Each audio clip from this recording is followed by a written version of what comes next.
Injustice anywhere is a threat to the justice everywhere. These are the words spoken by the Martin Luther King. In the modern times, a state is adjudged, evaluated, and known by the just governance and effectively of its system to deliver justice. As Justice J.S. Verma had rightly remarked that human dignity is the quintessence of the human rights. It is first and foremost duty of the state to render respect to the dignity of every individual by protecting, preserving, and promoting the human rights. For this, apart from the constitutional provisions and the democratic setup, what the states need to do is to provide the people with the efficient criminal justice system, that is, the dispute redressal mechanisms that the state can provide to its people for accessing the justice. The criminal justice administration includes three basic organs, that is the police, court, and the prison. These are the lifelines for the people who are in need. The basic concern of the police in particular and the criminal justice administration in general is to protect the rights of the citizens. Human rights are recognized claims of individuals which are based on accepted values set up on any society. The concept of the human rights emerged out of the assimilation of moral and political discourses in the society. As far as the moral connotation is concerned, it is a value system of the society which makes every member of the society to be responsible towards each other's rights. As stated in the Article 1 of Universal Declaration of the Human Rights, all the human beings are endowed with the reason and conscience and should act towards one another in the spirit of the brotherhood. But this spirit of the brotherhood is constantly missing in our society in one way or the other. But the problem arises when this does not happen. It is in this situation that the rights of the man face threat, and the political concern for the rights emerges in the form of a state and its mechanism. This threat can be both internal as well as external, or from within the society and any aggression from outside the state. To deal with both types of infringements, that is the violation of the civil rights, both internal and external, to tackle these types of infringements, the man has evolved the idea of a state, that is Leviathan, as told by the Thomas Hobbes. As far as the external threat is concerned, the state owns defense mechanism involving the paramilitary and the military bodies. But threat from the within the society is more complex and sometimes even more subtle. To protect the human rights in domestic arena, state needs a mechanism known as criminal justice administration.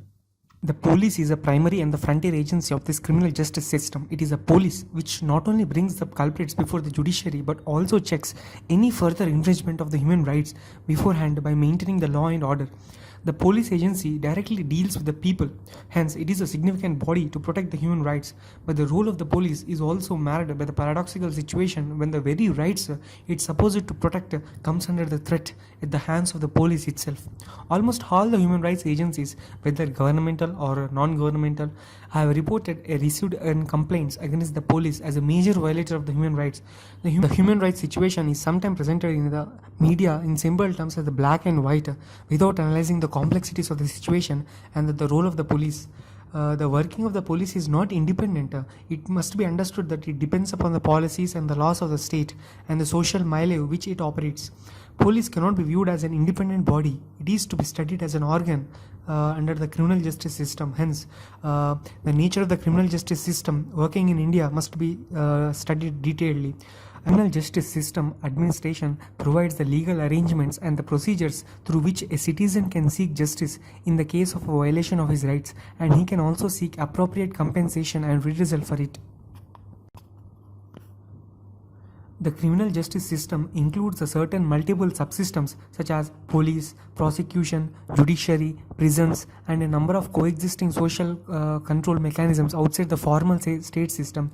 It is important that for a successful criminal justice system, each of these subsystems accomplish a desirable degree of efficiency and effectiveness in supporting the mission of the freedom from crime. The main subsystem of the criminal justice administration are further governed into three independent elements, namely the laws, substantive and procedural. See, laws are classified into both substantial and procedural, and the institutional structure set up to enforce the administration of those laws in each sector. And third is the quality of the personnel who are entrusted with the job of administering the institutions, that is the process of recruitment it is going to talk about. So these are the three independent elements any subsystem of the criminal justice system should be dealt upon. In the ancient India, the concept of crime is explained in the Rig Veda.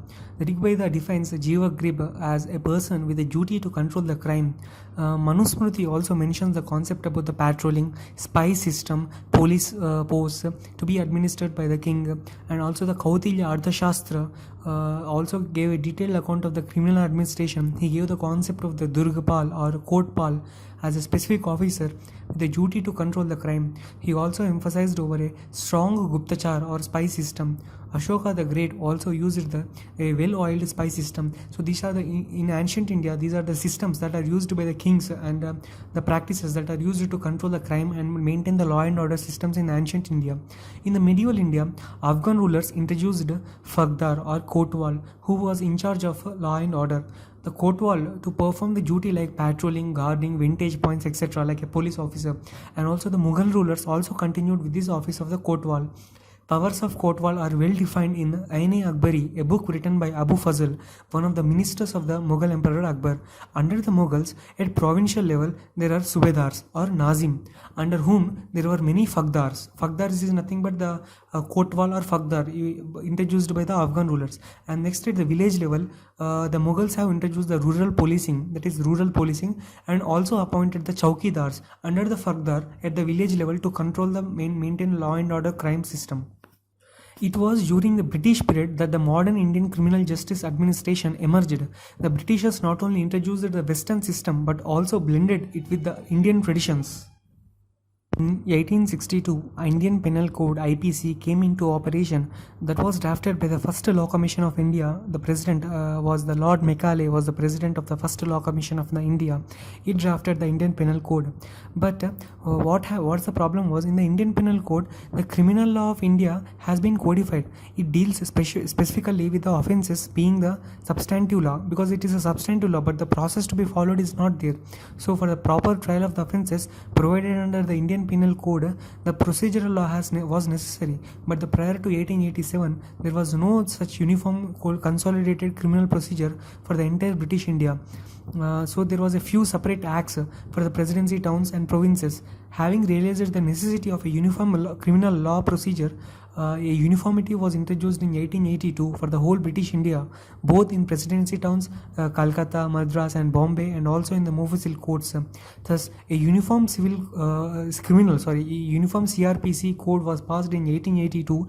Thereafter came the Code of Criminal Procedure 1898, which remained operative till the present Criminal Code Procedure 1973 was enacted. The Code of Criminal Procedure Bill was introduced in the Rajya Sabha on December 1972, and it was passed in the December 1972. And so thus came the latest Criminal Procedure Code 1973.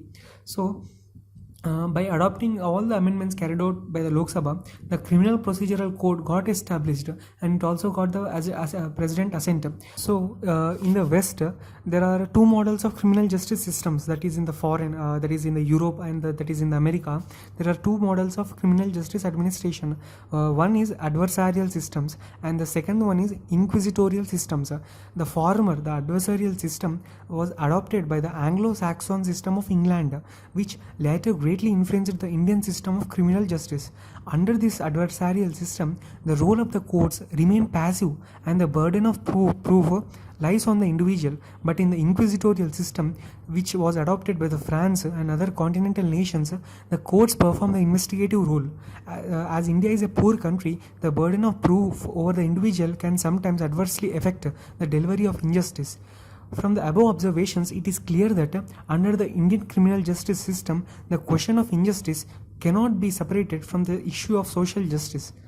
Bharat B. Das, in his study on victims in the criminal justice system, observed that Indian Constitution has the signature tune of social justice, and the criminal justice administration under it, it has to be geared towards some goal. Hence, the criminal justice system cannot be distinguished from the perception of the human rights in the broader sense. The subject of the criminal law and the procedure included in the concurrent list items number 1 and 2 of the list 3 of the 7th schedule of the Constitution of India. Therefore, the union government and the state government have jurisdictions over the subject. This develops a peculiar problem of different models of criminal justice systems under the union government and the state government and also the union territories.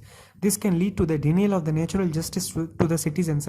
Hence, the need was felt for a national policy on criminal justice. For this purpose, a special committee was constituted to draft the national policy on criminal justice by Ministry of Home Affairs in 2007. Coming to the police, the alternative names for the police force is used in different countries include constabulary, gendarmerie, police department, police service, crime prevention, protective services, law enforcement agencies, civil guard or civic guard. Members of police force are often termed as police officers, troopers, sheriffs, constables, rangers, peace officers or civic or civil guards. As far as the function and the role of the police is concerned, conventionally the police is designated as the executive civil force of the state, which is entrusted with the duty of maintaining the public law and order and enforcing regulations for the prevention and detection of the crime. But this role is developing into a multifunctional and multidimensional affair in the contemporary world. Today, the police is expected not only to act as a negative enforcement agency checking all sorts of crime, but also seen as the positive agencies which is indulged in the community policing containing the people of social front for making reforms. The evolution of the modern policing in India over the years has been guided by the compulsion and the needs of the dominant ruling class. In our present day democratic arrangements, we must understand that the police has been the principal medium through which the dominant classes have sought to perpetuate their hold on power and authority by fair and foul means. Thus, this makes the police an instrument of oppression and gives it the image of a rough and ruler-friendly organizations rather than the impartial and neutral agencies which objectively enforces the rule of law. As MP Singh has observed, India's police system is basically British, specifically Irish constabulary model, superimposed on indigenous Mughal administrative functions, molded with invisible remnants of Hindu policy. That is, all the intermixings of Mughal, Hindus and British and Irish constabulary model has been involved in our current police system. The indigenous system of police in India was very similar to that of Saxon England. Both were organized on the basis of land tenure, just as the Thana police stations in the time of the King Alfred was required to produce the offender or to satisfy the claim. So in India, the Zamindar was bound to apprehend all the disturbers of the police peace and to restore the stolen property. The police is primary and the frontier organ of any criminal justice system. The process of criminal justice begins with the initiative of the police. More efficient the working of the police, more will be the success of the criminal justice systems. The police is an active limb of the criminal justice systems which serves both prosecution and the courts. It is the agency which deals with the public before any other organ of the criminal justice systems. It is the public dealing is more direct and impact worthy. It is the only working of the police which can generate trust among the people in the criminal justice systems of the state. The role of functioning of the police depends upon the variety of factors which include political, social, economic and legal setups. The organization is most significant aspect of the administrations. Without it, the whole administrative efforts will be in vain. An organization is a set of personnel working collectively to achieve some common objective. Organization is a both structure as well as an activity to activate the structure. The structure of the organization sets a tone and trajectory of the functioning of the agencies. Therefore, it will be worthwhile to analyze the organization's structure of the police in India. The concept of modern policing in India was introduced under the British rule. Particularly, it was the Police Act of 1861 which set the ball rolling for the evolution of the comprehensive police system in India. In this act, which became the cornerstone of the police organization at all India level, the police system, this act, the Police Act of 1861 is the cornerstone, and various union territories and states in India. This police act, which gives each state government the power to establish its own police force. In addition to this act, other legislations are also made, like Indian Penal Code and Code of Criminal Procedure (CRPC) were also made to regulate the police operations. This act remained in force till recently. It was in 2008 uh, the nature of the organizational structure of any police is by and large decided by the public policy of the state, or more particularly the policies of the rulers. The main thrust of the rulers is pre-independence India was to control their subjects.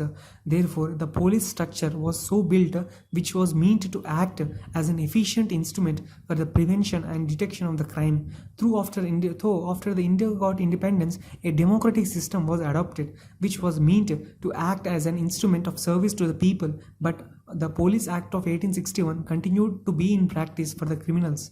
In the post-independence period, various reforms and committees and commissions were set up in tune the police organizational structure according to the needs of the time.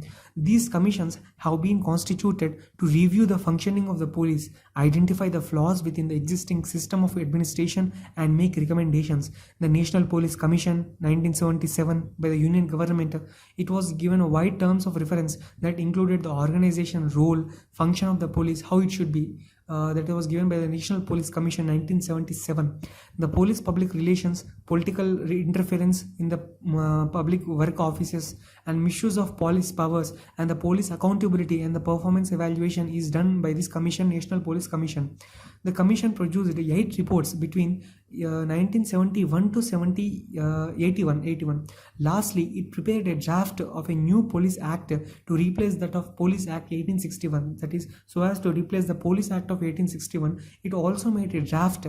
Many subsequent committees like Rai-Berrio Committee, Padmanabhaiah Committee, and the Police Act Drafting Committee under the Soli Sobarji in 2005, I think, have largely reiterated the above recommendations, but there has been a delay on the part of the government to introduce such recommendations in the police reforms. In 1996, Mr. Prakash Singh, a retired police officer, petitioned the Supreme Court and urged to issue directions to the Government of India to introduce the reforms in the police suggested by the various commissions in order to ensure that the police is made accountably essential and primarily to the law of the land and the people. The Supreme Court referred to the recommendations made by the various committees on the police reforms and pointed out the requirement of reforms to be made. The Supreme Court directed the state governments to establish a State Security Commission and Police Establishment Board to determine the transfers, postings, promotions, etc. It also outlined the procedure for the selection of the Director General of Police, prescribed a minimum 2 years tenure for police officers, and directed police departments to separate the law and order function from the investigation function. The Apex Court has also ordered the creation of a district and state level police complaints authority to deal with the grievances against the police. It was under these directions the Punjab Police Act 2007 has been enacted.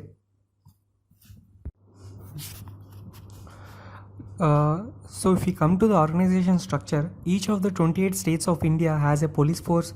The superintendence over its exercise by each state government. The head of the police force in the state is known as the Director General of Police, DGP you can say. The DGP is responsible, Director General of Police, DGP, is responsible to the state government for the administration of the police force in the state and also for advising the government on the police matters. The state police in India are structurally organized into various formations. The structural formation of any state police is in India is like a state, and the state is divided into zones, and each zone is divided into ranges, and each ranges are divided into districts, and districts as subdivisions, subdivisions into circle, and circle into police stations. Police units in India are well structured hierarchical organizations. So there is a marginal variation in the ranks and the hierarchical order in the different organizations. However, there is a general uniformity in the context in most of the police organizations. The rank and the hierarchical structure of the police organization also we have to see with respect to the designations of the polices. We see the organization structure. First comes the Director General of Police, DGP you can call him. Next is Additional Director General of Police, Additional DGP. And next comes Inspector General of Police, IG. And then Deputy Inspector General of Police, DIG. And Senior Superintendent of Police, SSP. Superintendent of Police, SP. Additional SP. And Assistant or Deputy SP, you can call as ASP or DSP. And next comes Inspector of Police, you can call him as Circle Inspector.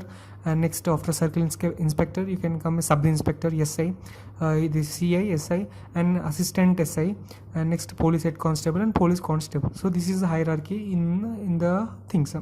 So if we discuss each of the things about the Director General, DGP, and all the things, we will discuss that in detail.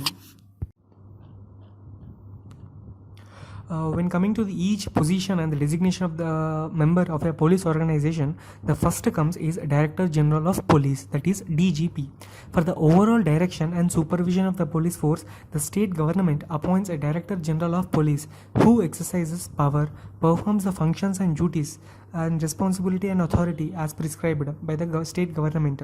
The DGP, the Director General of Police, is the chief of the police headquarters and as the senior most in the hierarchy of the police force of the state, and no other officer senior or equivalent in the rank to the present current Director General of Police is posted any position within the police organization to ensure that the unity of the command is maintained at all the times. However, there is no restriction on appointment of an officer of the rank of a DGP outside the state police organization force.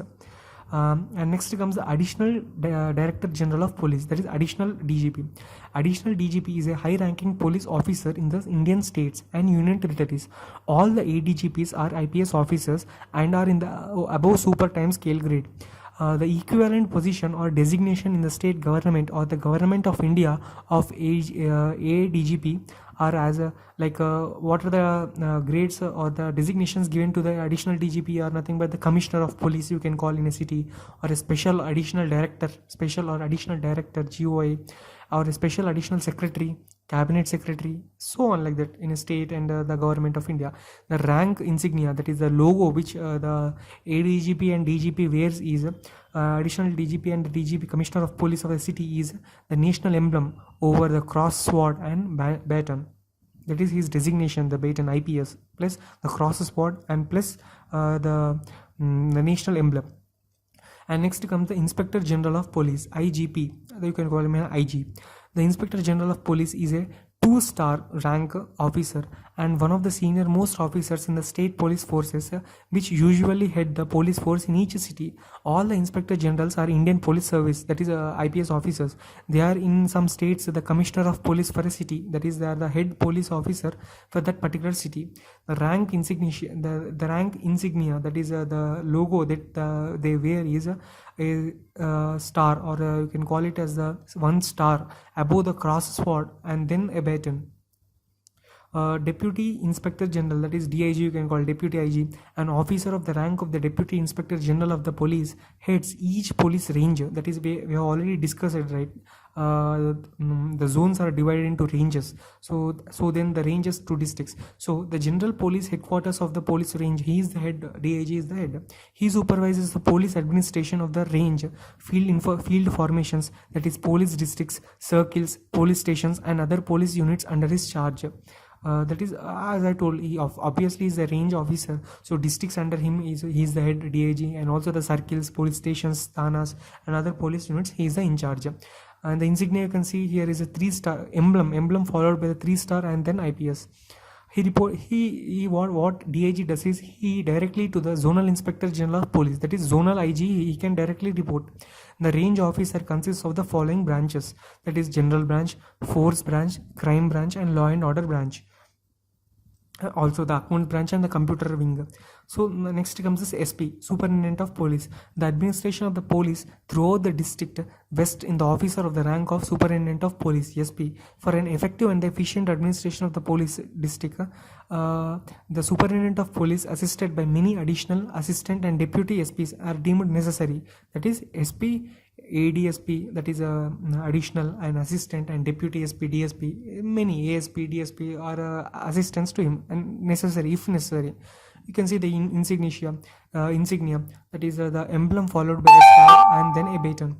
The SP office has the following branches, that is a vast section of the branches that the SP office has, like for efficiency and the quick disposal in the various functions and tasks, because it is a starting point, right? So we need a good complaint redressal mechanisms like receipt and dispatch branch, administration branch, confidential branch, crime branch, district special branch, SBK they call, force branch, accounts branch, general branch, welfare branch, complaints, vigilance and DE cell, legal and prosecution cell, photography and scientific aids, district crime records bureau, and computer branch, police cell, and so on. Many are there. And next comes the deputy superintendent of police, that is DSP. You can call the DSP are the state police officers who belong to the provincial police forces, either direct entrance at that rank or promoted from the inspector to the DSPs, who are the members of provincial forces. Equivalent rank deputy superintendents are equal in the way to IPS officers. That is, DSPs are equivalent to IPS officers, but a DSP can come through the IPS way or to the district way. That is the meaning, the significance. Although paid slightly less and fill the same positions as subdivisional police officer, deputy SP who show potential could be promoted to the IPS after some limited years of service, which varies from 8 to 15 years depending on the state. And next comes the inspector of police. You can call also him as circle inspector. An inspector is a non-gazetted police officer ranking above the SI, that is sub-inspector, and below the DSP, deputy SP. In the rural areas, inspectors generally have jurisdictions over more than one police stations, generally under the SI. However, in many cities, inspectors would be a station house officer at every police stations. The rank insignia for a police inspector is 3-star and a red-blue striped ribbon at the outer edge of the shoulder strap. In the rural areas, where an inspector is in charge of a police, is called also a circle inspector. And next comes SI. This is a sub-inspector of police. A sub-inspector of police is generally a command of police stations within the with head constables and equivalent of constabulary, and commanding police outposts. He is the lowest rank officer who under the Indian police rules and regulations can file a charge sheet in the court, and is usually the first investigating officers. Officers subordinate to him cannot file charge sheets, but sub-inspector SI can only investigate cases on his behalf. Now we will see the functioning of the police and the present legal framework. While performing the police duties, the police have to accomplish the various types of functions. These functions can be purely administrative or field jobs. Apart from the routine departmental procedure, and the police have to perform different functions in its public dealing. These functions are categorized into 2 categories. Those are to maintain the law and order, and also second thing is investigative functions. Now we deal with the various types of reporting activities like arrest, detention, trials, procedures for the bails and the bonds. It is these functions through which the police can either protect the human rights or on the opposite can become a violator of the same. If the police perform these functions efficiently and effectively, it can become the protector of the human rights. But if performs them inefficiently or does not perform at all, it can be endangered those. He can endanger those rights. Therefore, it would be appropriate to analyze the legal provisions for these functions as well as the changes and the modification made in them from time to time. So let us look into it. Now, the first thing we will discuss is the police reports. One of the most important functions of the police is criminal investigation, and all the procedures or the functions of the police regarding it are concluded in the form of various types of police reports. Under section 2(1)(r) of the Code of Criminal Procedure 1973, the police report means the report forwarded by a police officer to the magistrate. These reports are mainly of 3 types: initial or preliminary report, which can also be termed as FIR, first information report, and the second thing is supplemental or progressive report, and the third thing is closing or final report. So these are the 3 types of reports mainly found in the police reports. The report writing includes the following aspect, like the gathering of the facts, investigate, interview and interrogate, record the facts immediately, take notes, photographs and sketch map, prepare documentation, organize the collected facts, write the report concisely in the paragraphs and in a sequence of events, evaluate the report, edit and revise it necessary. Preliminary report or first information report. So what is it, first information report? The first information report is the earliest and the first information which is received about the commission of the cognizable offence. It sets the ball of the criminal justice process rolling. This may include different types of preliminary reports, and FIR is one of them. So do you get it? FIR is one of the preliminary reports. Under the section 154 of CRPC, if any information disclosing a cognizable offence is given at the police station, the officer in charge must register it. The Supreme Court has asserted that it is not open to the police to question the reasonableness of or credibility of the information provided at this stage. The officer in charge of the police station that is called officer in charge of police station, has to send a copy of FIR to the magistrate for information. The FIR should be registered immediately, even before the proceeding with the preliminary investigation. As mentioned in the first schedule of the CRPC, cognizable offence is, what is the cognizable offence? It means that a serious criminal offence that poses a immediate danger to the society, such as murder, rape, robbery. A police officer can investigate a cognizable offence without the orders of magistrate, and a police officer can make arrest for such offence without any warrant. Section 2C of CRPC. Under the section 157 of the CRPC, two conditions must be satisfied before a police officer can start an investigation. These are: he should always have a reason to suspect and the commission of the cognizable offence. And second thing he should have is, first one is reason, and second thing he must have is, should satisfy himself or herself about the credibility of the information. A police officer has to draw satisfaction about the credibility of information only on the material which has placed before him or her at that stage. Before starting an investigation, the police officer should draw a reasonable inference that a cognizable offence has been committed. The inference should be made solemnly on the basis of the facts mentioned in the FIR. As far as the non-cognizable offence are concerned, the police officer cannot register a case on or start any investigation without a magistrate order, and cannot carry out any arrest without a warrant from the magistrate. That is, for a cognizable offence you can perform yourself on your own, but for a non-cognizable offence you need the magistrate permission. Under section 2(1) of CRPC, as mentioned in the first schedule, the non-cognizable offence is an offence in which a police officer has no authority to arrest without a warrant. The Supreme Court in T.T. Anthony versus State of Kerala case, I think, has given the directives that the FIR is the record of the earliest information received about the commission of the cognizable offence. Therefore, the question of registering the second FIR does not arise. However, it is possible that more than one set of information may be received from time to time and from different people in respect of the same incident. In such a situation, before submitting the final report, the officer in charge of the police station must investigate not merely the cognizable offence reported in the FIR, but also the other connected offences found to have been committed in the course of the same transaction or the same occurrence. In the case of non-registration of the FIR, the aggrieved person can approach, suppose if a police station are not taking the FIR, so the aggrieved person can approach the district superintendent of police, that is DSP, or concerned magistrate to get his complaint registered. The complaint in this regard can also be filed by National or State Human Rights Commission. That is, if police are not listening to file an FIR, you can go to DSP. If DSP is not listening, you can go to the magistrate. If the magistrate and court are also not hearing, you can go to the National or State Human Rights Commission. The State Human Rights Commission can file a complaint or FIR on the behalf of you. In the case of rape victims, the Supreme Court has given certain directives which are as follows. As soon as the rape victim reports a crime at the police station, she must be informed about her right to get a lawyer before any questions are asked from her. The fact that she was informed of this right must be mentioned in the police report. The police should make arrangements to provide the victim with a lawyer. If she does not have access to one, that is, the police should help her to have an accessing the lawyer. And then all the rape trials, antimony on the victims must be maintained. That is a secondary procedure, but the first preliminary things must be done with the help of this.